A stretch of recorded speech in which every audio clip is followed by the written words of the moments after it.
노년이 되면 은퇴 후 경제력과 생활력을 상실하면서 심리적으로 위축됩니다. 또한 사회적 역할이 상실되고 노화로 인해 타인의 도움을 받는 수동적인 자세가 됩니다. 이러한 노년의 삶을 피하고 주도적으로 삶을 이끌 수 있도록 절대 하지 않아야 할 7가지를 이야기해 보겠습니다. 1. 성인이 된 자녀의 삶에 지나치게 개입하면 안 됩니다. 우리나라 부모들은 지나치게 자녀의 성공과 행복을 위해 자신을 희생합니다. 자식의 성공이 곧 나의 성공이라 생각하며 열성을 다해 자녀 교육을 할 뿐만 아니라 스스로 할 수 있는 결정을 부모가 지나치게 개입하는 경우가 많습니다. 자녀 스스로 자신의 갈 길을 찾아가게 두세요. 부모가 시키는 대로 살다 보면 온전한 성인이 될 수 없습니다. 직장에서나 가정에서의 책임과 의무를 내려놓고 편하고 여유롭게 사는 노년의 삶을 목표로 하세요. 2. 남의 눈치를 보며 살면 안 됩니다. 젊었을 때는 다른 사람 눈치 살피고 세상을 평가에 휘둘리느라 나를 잊고 살았을 겁니다. 노년의 삶은 온전히 나를 돌볼 수 있는 시간입니다. 그럼 어떻게 돌봐줘야 할까요? 먼저 무엇을 할 때 즐거운 사람인가를 계속 찾아봐야 합니다. 춤을 춰볼까? 노래를 불러볼까? 등산을 해볼까? 아니면 내가 하고 싶은 이야기를 써볼까? 밖에 나가서 사람들이랑 배드민턴을 쳐볼까? 등등 내가 무엇을 좋아하는 사람인지 알아봐야 합니다. 한 예로 요즘 시니어 모델들이 많아졌습니다. 집에서 가만히 있다 보니 무력해지고 건강도 많이 나빠지는 것을 경험한 어른들이 다시 화장을 하고 운동을 하며 모델 활동을 하다 보니 생활에 활력이 생겼다는 영상을 쉽게 TV를 통해 접할 수 있습니다. 과거에는 남들이 보면 어떻게 생각할까? 하고 눈치 보며 자신이 흥미를 가졌던 것들을 하지 못했다면 지금부터라도 생각을 바꿔야 합니다. 좋아하는 것을 눈치 보며 하지 않는 삶은 노년을 생기 없이 보내겠다라는 의미와 같습니다. 지금부터라도 나는 무엇을 잘하는 사람인가?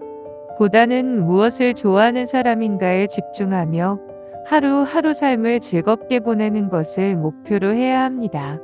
3. 마음껏 먹고 누워있지 마세요. 인생에서 가장 중요한 사람은 누구일까요? 바로 나입니다. 젊은 시절에는 가족들 부양하느라 바빠서 내 몸을 챙겨줄 시간이 부족했을 겁니다. 하지만 상대적으로 시간이 많은 노년기에는 마음껏 먹고 편하게 누워만 있으면 살이 찌고 각종 대사증후군에 걸리기 쉽습니다. 나를 사랑한다면 몸과 마음도 건강하게 지켜주어야 합니다. 마음이 건강하려면 몸이 먼저 건강해야 합니다. 몸이 건강하지 않고 아프면 마음도 아프기 마련입니다. 가까운 문화센터나 시민회관을 찾아가 보세요.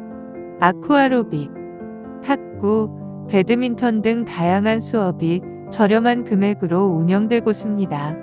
수학의 즐거움을 좋아하시는 분들은 소규모 텃밭에 채소와 과일을 재배해보며 즐거움과 운동이라는 목표를 같이 이룰 수 있습니다. 4. 외로움을 피하지 마세요. 외로움이 찾아왔다면 피하지 말고 반겨주세요.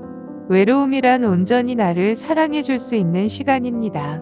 그동안 다른 사람들의 평가 속에서 불편함을 표출하지 못하고 가족의 생계를 책임지기 위해 바쁘게 살던 가장이 퇴직을 하며 외로움을 느끼기도 하고 가정을 돌보며 정신없이 살다가 자식이 독립하면서 혼자 있는 시간이 길어져 외로움을 느끼는 주부들도 많습니다.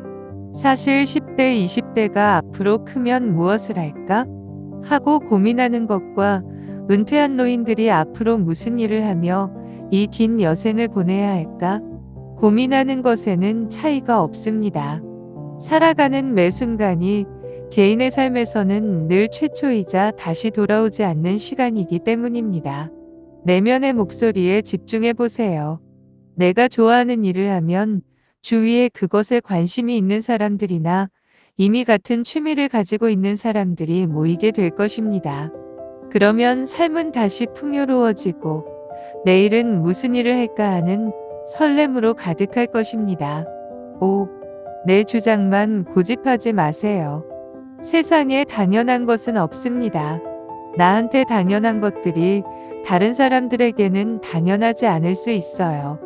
상대방의 이야기에 반박해서 관계를 악화시키기보다는 그럴 수도 있겠다라는 좀 더 넓은 마음으로 상대방을 대해보세요. 고집은 고립을 야기시킬 수 있습니다. 6. 불편한 사람을 곁에 두지 마세요. 우리 삶의 행복을 결정하는 데 있어서 주위 사람의 영향을 많이 받습니다. 한 예로 부부싸움을 한 후 업무 효율이 떨어지고 집에 가는 길이 불편했던 경험을 하셨을 겁니다.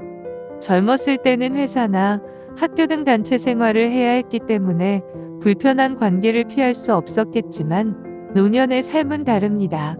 우리는 우리 주위의 사람을 바꿀 수 있습니다.